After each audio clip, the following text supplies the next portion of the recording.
Morning guys, Thursday the 5th of November. It's really weird actually, because I thought it was going to be a bit more like yesterday, really frozen, and I was anticipating coming out to the car a little bit earlier and defrosting and so on, and although it was cold, it obviously hadn't got to a point where it was frozen to that degree. So I was a bit like, oh, okay. Yeah, slightly warmer and really still again. You know, said before, when there isn't that wind, makes a big difference.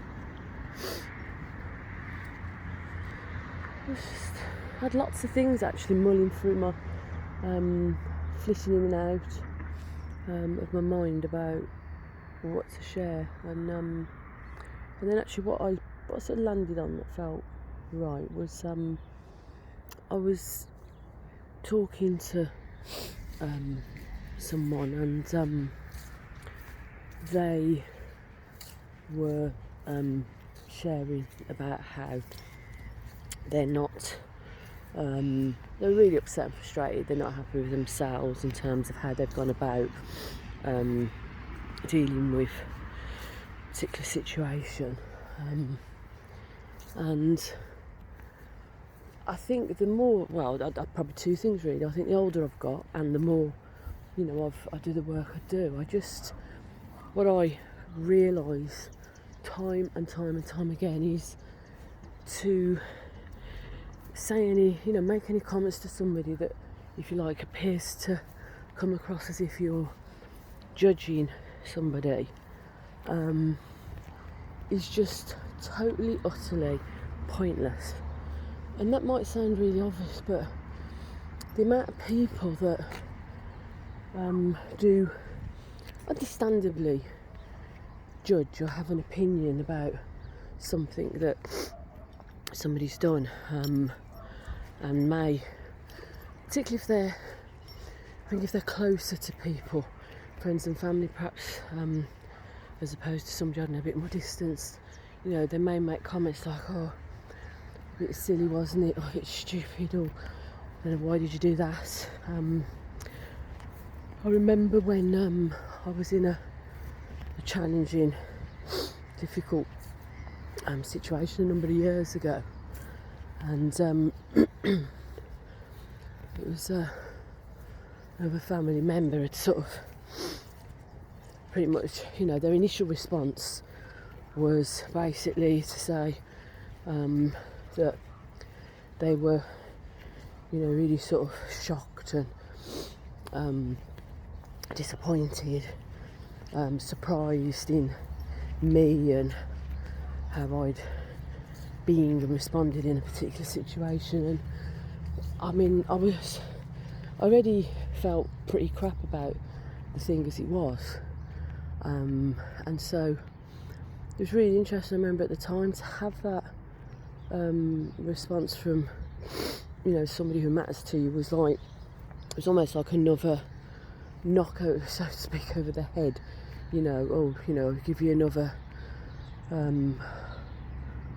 hammer to beat yourself up over the head with. And I always remember that. I remember just feeling pretty rubbish about it, and if I felt any sense of embarrassment or shame, then that was ramped up a gear, to be fair. And so, and I was talking to somebody else about some other situation that they were sort of sharing and talking about. It was like, it's pointless, whatever opinion I may or may not have about somebody else and how they've responded and what they've done. It is totally pointless for me to, say anything really that's along the lines of, oh dear, well, what did you do that for? You could have done it differently. It's like, the key is to listen, and I think to also found be factual, I did at some point offer perhaps more of a practical guidance, practical solution, but certainly suspend any comments or opinions, and also to really to just be present and offer a space for somebody to know that you're there for them, whatever that situation is. They don't need any further judging, and I think that's the key piece, really. Most people, in particular situations that they're not happy with themselves about for lots of reasons, will already be absolutely beating themselves up over the head. They'll already be really judging themselves and berating themselves, and so the last thing that person needs is to have that further compounded. So that whole piece about not judging, phrases that come to mind that are, I know, very common to people, but things like "there but for the grace of God go I," that always I think resonates and stands really true in my mind. And I think for me that phrase "there but for the grace of God go I," there's a sense of nobody truly, everyone says they think they know, but ultimately you never quite know what's around the corner, how you're ultimately going to respond in certain situations, what circumstance may happen to affect and change things in a particular way, and we're all human beings trying to navigate our way in this life, in this world, and at times that may not always be that clear. People may struggle to know and understand what they need, what they want, what decisions that they perhaps need to make. And so it's, I think giving people not only that space and being non-judgmental, but I think also the kindness as well. That piece about, people say about unconditional love or unconditional regard, perhaps in terms of coaching, counselling, therapy,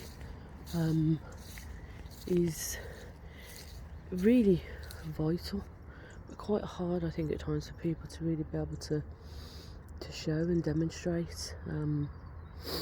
Will.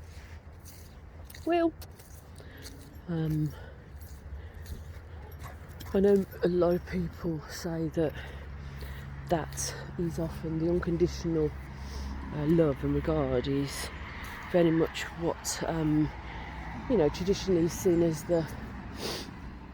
a mother and father's role, if you like, in that they might not like the choices, actions, decisions that their children make, and particularly even when they grow into adulthood, and especially if they've done really bad things that have taken them to, I don't know, say prison and so on. But it's always that, no matter what you've done, I still love you as that person underneath that, regardless.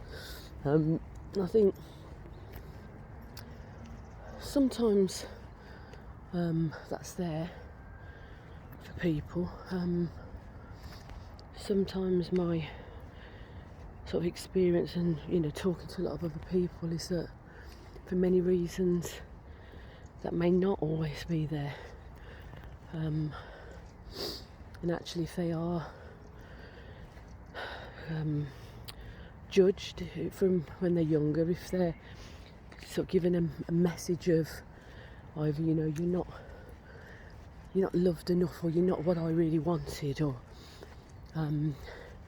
if only, you know, I wish that you were more like, or that it's communicated that that person hasn't lived up to the expectations that key person has in their mind of them, then that can have a massive impact, particularly if it's communicated to a younger person from a really young age growing up, because they then grow up often with a sense of they're not good enough, they never measure up,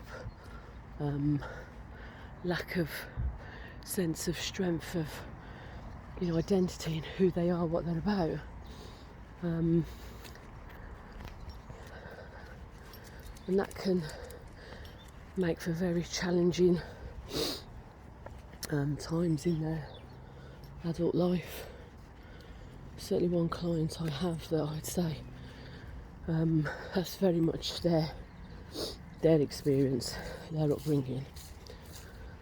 So yeah, just way well, be conscious of being kind, not judging, offering a space, knowing that you don't quite know what's going on in somebody's mind, where their mental state may be, and I think you often have the choice to be kind. Obviously, there's a phrase that goes, you know, if you have the choice between being right and being kind, and right can come across as a bit righteous at times, then be kind. So that's my sort of closing piece. If you have the choice between being right and being kind, then choose kind. So have the rest of a tutti fruity, twinkly Thursday, and I shall see you later, guys. Take care, bye.